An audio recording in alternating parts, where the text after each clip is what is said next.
ऊर्जा मंत्री जी, न्याय करो, न्याय करो, हमारी सेवा बहाल करो, बहाल करो, हमारी सेवा बहाल करो, बहाल करो। यूपी पीसीएल के कर्मचारी हैं, पिछले 67 दिनों से लगातार लखनऊ इको गार्डन में बैठ के अब दोबारा अपनी नियुक्ति की मांग कर रहे हैं। इन्होंने 3 साल विभाग अपनी सेवाएं दी हैं, उसके बावजूद विभाग ने इन्हें बाहर का रास्ता दिखा दिया। 67 दिनों से लगातार ये प्रदर्शन कर रहे हैं।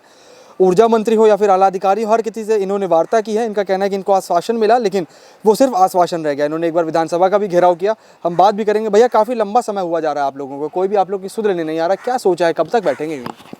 बैठने के लिए तो जब तक हमारा काम नहीं हो जाएगा तब तक हम यहाँ बैठेंगे, जब तक हमारी मांगें पूरी नहीं हो जाएंगी। क्योंकि आज लगभग 67 दिन हो गया है और केवल आश्वासन के अलावा आज तक कुछ मिला नहीं है। जिनसे भी मिलते हैं सब यही कहते हैं कि हाँ आपके साथ गलत हुआ है। तो जब गलत हुआ है और सब स्वीकार भी यही करते, सारे अधिकारी बोलते हैं कि हाँ गलत हुआ है, तो उस पर कार्रवाई क्यों नहीं हो रही आज तक? हम लोग शुरू से यही मांग करते आए हैं, सरकार से भी मांग करते आए हैं, अधिकारियों से भी मांग करते आए हैं कि अगर आपको ज़रूरत समझ में आ रही है तो आप हमारे प्रकरण की पूरी निष्पक्षता से जाँच करवा लीजिए उसकी, और जो दोषी पाए जाते हैं उस पर कार्रवाई कीजिए। किसी भी विभाग की कोई भर्ती होती है तो उसमें किसी भी विभाग में किसी भी भर्ती के लिए योग्यता तय करना विभाग का कार्य होता है, ना कि अभ्यर्थियों का काम होता है। हम लोग ने पूरी निष्पक्षता से अपने एग्ज़ाम दिया था, क्वालिफाई किया था और सारी जांच प्रक्रिया के बाद हम लोग की बहाली हुई थी। एक लंबा समय आप लोगों ने दिया विभाग को। विभाग को एक लंबा समय दिया है और प्रदेश की जनता की पूरी सेवा भी की है, पूरी ईमानदारी से हम लोग ने सेवा की है। और आज तक हम लोग की ड्यूटी के दौरान आज तक भी कभी हम लोग के ऊपर किसी भी तरह का लांछन या किसी भी तरह का जो है अनुशासनात्मक कार्रवाई आज तक नहीं हुई हम लोग के ऊपर। फिर भी समझ में नहीं आता कि ये बात सरकार को या सरकार में बैठे नुमाइंदों को क्यों नहीं समझ में आ रही आज तक जो है इस चीज़ के लिए। वह कुल मिला के आप लोग का कहना है कि कहीं ना कहीं जो विभाग था उसकी कमी रह गई है। अगर आंकड़ों को चेक करें तो ये भी साफ होता है कि जो विभाग है वो कहीं से भी घाटे में नहीं है, मुनाफे में ही है। फिर भी आप लोग को बाहर कर दिया गया। आप लोग का वेतन के बाद जो आप लोग की राशि थी वो भी रोक के रखी गई है। जी बिल्कुल, अभी तक रोके हुए हैं और हम अभी तो इसी उम्मीद में हैं कि हमारी बहाली हो जाए और पूरे उसका प्रयास में लगे हुए हैं। देखिए कब तक हमारी मांगें सुनी जाती हैं, हमें पूरा भरोसा है कि एक ना एक दिन तो सुनेंगे, इसलिए हम अभी बैठे हुए हैं। आखिरी बार आप लोग की वार्ता किससे हुई थी? क्या ऊर्जा मंत्री से हुई थी या किसी अधिकारी से हुई थी? आखिरी बार आप लोग की वार्ता किनसे हुई थी? जी आखिरी बार तो माननीय ऊर्जा मंत्री जी से हुई थी जी, और उनसे यही उम्मीद कर रहे हैं कि भाई वो उन्होंने जो चेयरमैन जी को, एमडी साहब को जो दिया था कि सलाह दी थी कि भाई इनका जो है जो सुप्रीम कोर्ट का आदेश है उसे ठीक से पढ़ा जाए, उस पर विचार करा जाए, भाई देख के क्या मामला है क्या नहीं है। क्योंकि उसमें एक पुरवार जी ने उन्हें गुमराह कर दिया था, बता दिया था कि एज रिलैक्सेशन के लिए इसमें जो है बात कही गई है, लेकिन सुप्रीम कोर्ट के आदेश में था सहानुभूतिपूर्वक समायोजित करने वाली बात थी। तो उस प्रकरण की जांच के लिए बोला था। तो अभी हम बैठे हुए हैं, हम 15 अगस्त पे भी बैठे थे ये सोच के कि भाई हो सकता है त्योहार है, इस पर हमें तोहफे के रूप में समायोजन कर लिया जाए। फिर रक्षाबंधन पे भी बैठे रहे। अब दशहरा, दिवाली, नए साल आएंगे, इन पे भी उम्मीद रखेंगे। तो त्योहारों पे भी आप लोग प्रदर्शन करने को मजबूर? कोई से त्यौहार पे किसी भी रूप से जो है हमें तोहफे के तौर में समायोजन के लिए दे दिया जाए जी।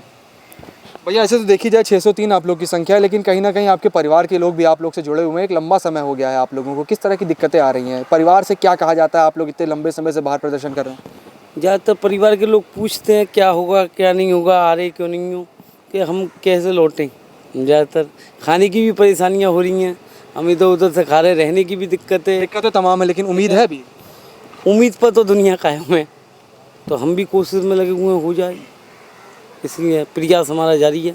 इसलिए हम एक साथ तो लोग आ नहीं सकते, कोई आज आया है, कोई बाद में आएगा, कोई लगातार बने हुए हैं हम। मगर भैया लगातार आप लोग यहाँ पे बने हुए हैं, क्या कोई आगे की रणनीति आपने सोची है? एक बार आप लोगों ने विधानसभा घेरने का प्रयास किया, आप लोग का कहना था कि मुख्यमंत्री तक आपकी आवाज़ जाए, क्या कुछ आगे की और कोई रणनीति बनाई है इस तरह की? देखिए आगे की रणनीति ये है कि अभी तो जब तक विधानसभा चुनाव घोषणा नहीं हो जाए तब तक तो हम यहाँ बराबर बैठे हुए हैं, और तब तक हमारी मांगें नहीं पूरी हो जाती हैं तो फिर हम इन्हीं मंत्रियों के और विधायकों के जहाँ पर भी इनकी रैलियाँ होंगी वहाँ पर जाके अपनी बात रखेंगे, वहाँ पर जा करके।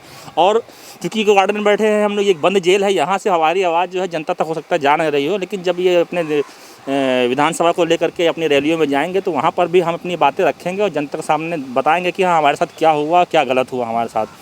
विडम्बना की बात यह है कि कॉरपोरेशन और अधिकारियों का इतना अड़ियल रवैया है कि पिछले 3 साल से हम लोग बराबर नौकरी से बाहर हैं और आज 67 दिन से धरने बैठे हुए हैं। आर्थिक स्थिति से हम लोग बहुत ही एकदम लचर हो चुके हैं और विभाग के पास हम लोग का करीबन 2 से 3 लाख रुपए हमारे पास पेंडिंग पड़ा हुआ है, लेकिन अधिकारी अपने इतना अड़ियल रवैया अपनाए हुए हैं कि वो पैसा भी हमारे नहीं दे रहे हैं आज तक। जो है वो कि हम लोग उनसे कई बार मांग कर चुके हैं, वो कहते हैं कि अगर पैसे की डिमांड करोगे तो आपसे हम रिम्बर्स कर लेंगे जो आपको अभी तक सैलरी दी है, ये कह के हमको धमकाया जाता है। और जबकि आप जानते हैं कि 2 से 3 लाख रुपए रुपए की रकम कोई छोटी रकम नहीं होती है। अगर आज की डेट में हमको मिल जाए तो हमारी आर्थिक स्थिति थोड़ी सी जो है सुदृढ़ हो जाएगी। एक आम आदमी के लिए काफ़ी एक बड़ी चीज़ होगी। हम अपने परिवार का भरण पोषण जो आज यहाँ बैठे हैं 67 दिनों से, और ये भाई लोग हैं सुबह निकल के आते हैं, हम लोग भी हैं, और एक समय का खाना मुश्किल से मुश्किल खा पाते ये सोच के कि अगर हम डेली अच्छा खाना खाएंगे या डेली जो है अच्छे होटल में खाएंगे तो हम फिर इतने दिन तक यहाँ बैठ नहीं पाएंगे हम लोग। एक आखिरी सवाल है आपसे, भी आपने चुनाव की बात की, प्रदेश में 2022 का चुनाव नज़दीक है, तमाम राजनीतिक दल हैं, उन्होंने अपने बैनर पोस्टर जो लगाए उसमें उन्होंने ये लिख दिया है कि अगर उनकी सरकार बनती है तो प्रदेशवासियों को इतने यूनिट बिजली जो है वो मुफ्त दी जाएगी। एक और आप लोग प्रदर्शन कर रहे हैं, आपसे कुछ ही दूरी पर बिजली विभाग के संविदा कर्मचारी बड़ी संख्या में प्रदर्शन कर रहे हैं। विभाग की बदहाली बोली जाए इसको, या फिर आला अधिकारियों का अड़ियल रवैया बोला जाए? नहीं, बदहाली नहीं कहेंगे इसका, ये आला अधिकारियों का अड़ियल रवैया है। ये आला अधिकारी का अड़ियल रवैया ये शुरू से, ये आज नहीं शुरू से ही रहा है। और जो ये हम लोग का जो संवर्ग है TG2 संवर्ग है, जो कि पूरे प्रदेश में बिजली व्यवस्था को सुचारू रूप से व्यवस्थित करने का काम करता है, शुरू से अधिकारियों ने इनको बड़ी ही हीन भावना से देखा है। कभी भी इनके लिए कभी भी आगे आकर के कभी भी इनके भविष्य के बारे में या इनका जो भी समस्या है कभी भी आज तक सुना नहीं। हम लोग जाते हैं शक्ति भवन में, जाते हैं अधिकारियों से बात करते हैं तो उनको वो हमको बस एक मतलब बहुत ही निम्न वर्ग से सोचते हैं, कभी हमसे बात करना भी वो उचित नहीं समझते हैं। और चाहे वो संविदा कर्मी हों, चाहे हम लोग हों, बिजली की व्यवस्था हम ही लोग वहाँ पूरे 24 घंटे बैठ के, चाहे वो JE हों या AE हो, वो केवल वहाँ से बैठे डायरेक्शन देते हैं, लेकिन सारा काम हम ही लोग करते हैं। वहाँ बैठ करके 24 घंटा बिजली की सप्लाई आपूर्ति करना हम लोग का कार्य होता है। और उसके बावजूद भी जो है आज तक हम लोग को हमेशा हम लोग हीन भावना के शिकार हुए हैं अधिकारियों के।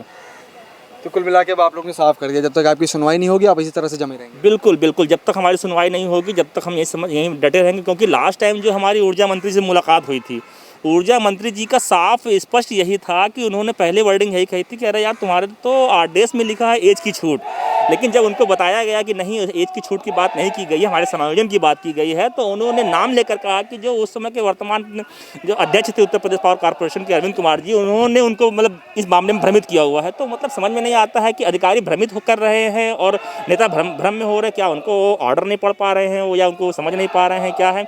जैसा लगता है कि पूरे सरकार को जो है केवल एक ब्यूरोक्रेसी ही चला रही है और सरकार को उसमें कोई रोल नहीं है उसमें जो है।